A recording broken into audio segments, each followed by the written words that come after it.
Happy Peeps, Suzanna here today for ThermOWeb, and I am sharing with you a 4th of July layout, COVID style, created using some of the new goodies from Laura Kelly ThermOWeb. So we are actually scrap lifting one another. Well, not necessarily, not all of us are scrapbookers. So we are remaking layouts, and so you can see in that picture there, I have a layout by Katrina that inspired this layout. So she has a large heart-shaped shaker, and I am going to make a star-shaped shaker. And then at the bottom, the other thing that inspired me about her layout is she has a row of embellishments at the bottom left, and I thought that would be perfect for Laura Kelly's Me and My Peeps stamp set, and so that is where I'm going with this layout. And so I'm taking her Christmas layout and making it a 4th of July layout. So Katrina has used one of the Clear Designer toner sheets to make the front of her shaker. So I am going to do the same thing, and I'm going to use one of these. So ThermOWeb is now releasing monthly new toner sheets, and they're special edition, so limited edition. So once they're gone, they are gone. This is one of the first ones that was released back, I want to say in January or February. And I'm going to use that so that I can continue that vertical line that is created by the top of the stripes at the top of the page there, or what I call a header when I'm designing. And so I'm going to make sure that I have the correct side of that clear toner sheet. And then you want to make sure that you are using your colored side of your foil facing out. And because I'm using silver, you'll know that if you look at both sides of the foil, that you're going to put the shiny silver side out away from the toner sheet, and then the dull silver side down. I have warmed up my hot laminator, and you don't want to just make sure that the light is green, you want to make sure that it is nice and warm, and I'm going to go ahead and feed that through in the parchment sandwich. While I am using the laminator, I like to just laminate everything all at once, so I also want to back the photo with one of the Laura Kelly toner sheets, and so I'm going to do that again with one of the Kelly, I'm getting all of the names mixed up, the Laura Kelly foils as well. So that toner sheet there with the dots is called Spotty Dots, and I've used the denim blue jeans blue on the spotty dots, and then I've used the Laura Kelly Magic Wand Silver because, you know, 4th of July silver and Magic Wand to back that stripe there. So I am now using some Gina K double-sided tape. It is perfect to adhere that toner sheet down to the outline of my star. I have cut that with my silhouette. It just makes it super easy. You just sort of double lay, or you get a star and then you do the outline of it. But this tape is perfect for adhering that outline down to the clear toner sheet there, and so that is going to be the top of my shaker sandwich. And then I'm going to have some of the new foil from the Jumbo Roll. It is super awesome, and then I am going to have the backing to that. What I really like about the new Jumbo Roll is that it's easier to cut in half than the Gina K that I was using. So that is super nice, and it is super huge. So you get tons of it. It's not too adhesive, but it's perfect for adhering. It's the perfect amount of adhesive, and it is much easier to remove the backing of this iCraft Jumbo Roll. Plus, it is going to last me a super long time. And those of you who follow my work know I use a ton of foam to pack things up. I like the depth on my pages. So I actually wrote the date on the label of this because I want to see how long this is going to last me for my average amount of use.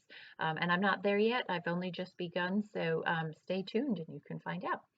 So I want to, before I put the foam on and complete the shaker, I want to figure out a little bit more about the layout of this layout, the lay of the land of this layout, because if I decide to overlap the photo over the shaker, I don't want to have too much depth there.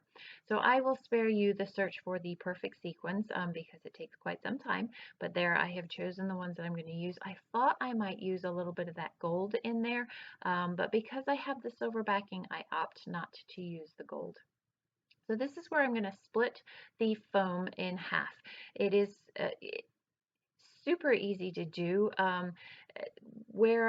So what I do is I do a cut and then I separate the foam so that this foam isn't stuck to my scissors. So it doesn't look easy, but it is a whole lot easier than splitting the other stuff. This way you can make the foam work to the depth of the outline that you've got there. So you can see the outline. I want to say the outline of that star is slightly more than a 1/4 inch, so I have a 1/4 inch. That is an anti-static pad that I have there just so that the sequin shaker shakes nicely and you don't get the sequins sticking to the top of the clear toner sheet.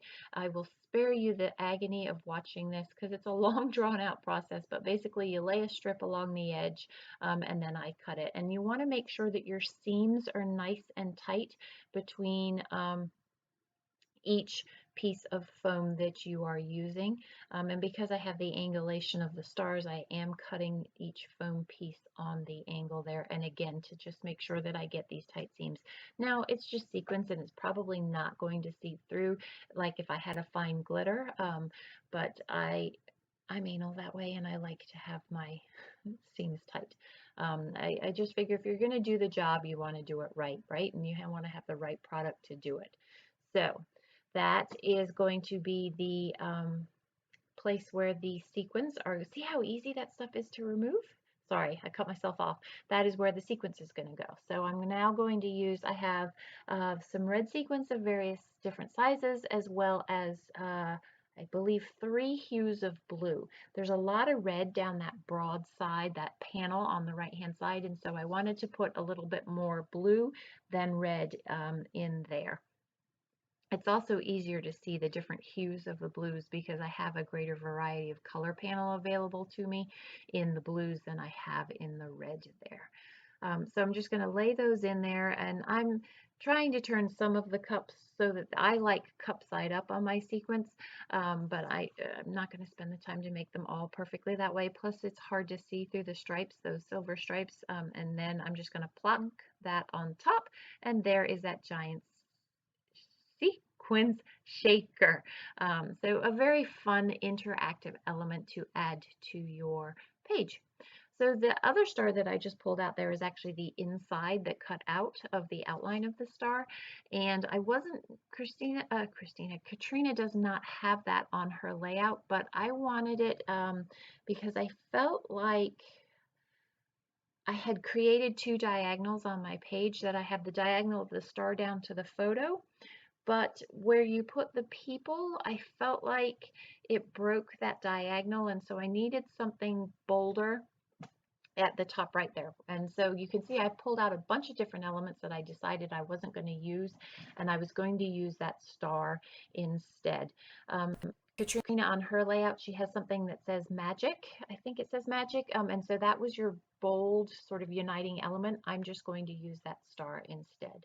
So I have off camera, I have spared you the agony of stamping and fussy cutting, because if you know scrapbooking, if you know even card making, you know literally I'm stamped it in black and then I've used my fussy cut scissors to fussy cut those people out. So those people are from the Me and My Peeps stamp set from Laura Kelly. They are super cute. They're kind of like the people that you used to find on the back of minivans or family cars. So I have my husband, myself, my daughter, and a house. I was going to do the cats because they were kittens when we had them. Did we have them? I'm not sure that we'd gotten them yet. So I didn't do the kittens. So I'm going to put these on, and you can see that I'm kind of scrapping at an angle. So funnily enough, and they are this way in the close-ups too, but we look like we're standing leaning downhill or uphill, as the case may be. Anyway, we're all on a little bit of an angle. So as I was editing this, I was like, that looks kind of funny. So that I have gone in, and that's one of the beauties of the Gina K permanent ruler, is it is permanent.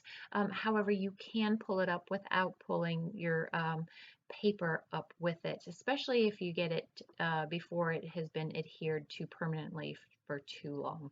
So the other thing I'm going to do with these people off camera is I am not a colorer. I like to do stamping, but I do very basic shading. So I'm just going to use some pip markers, and I'm going to just color in the clothing. Super simple, and you will see that in the close-ups, and it is dead easy to do, but adds just that extra little touch of color to the page. So I'm going to add in a few other extra embellishments just to kind of tie everything in together. I really like that Ellie Studio blue puffy sticker at the top right there because it gives a little bit more blue and just unites everything super nicely. And that, my friends, is going to wrap it up. I am going to journal off camera on that red Ellie Studio card there. There's the shaker, and that is the completed layout right there, my friends. So if you have any questions about the product I've used or how I created the shaker pocket, please don't hesitate to leave them in the box down below.